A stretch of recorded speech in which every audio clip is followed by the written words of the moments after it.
बॉलीवुड के दबंग खान कहलाए जाने वाले सलमान खान अपने कैरियर के बदतरीन दौर से गुजर रहे हैं।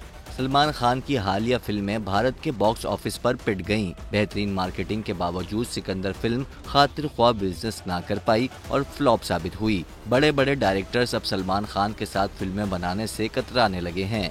सलमान खान की साउथ इंडियन फिल्म इंडस्ट्री के मशहूर हिदायतकार इटली की फिल्म में काम करने की खबरें भी दम तोड़ गईं। भारतीय जासूस रविंद्रा कौशिक की बायोपिक जिसमें सलमान खान काम करने वाले थे, उसे भी मनसूख कर दिया गया है।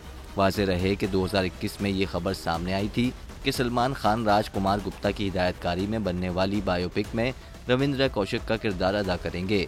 अब हिदायतकार राजकुमार गुप्ता ने तस्दीक की है कि वो ये फिल्म नहीं बनाएंगे। उन्होंने अपने एक हालिया इंटरव्यू में कहा कि मेरे पास फिल्म बनाने के हुकूक थे, लेकिन अब इनकी मियाद ख़त्म हो गई है, इसलिए हमें इस प्रोजेक्ट को रोकना पड़ा है।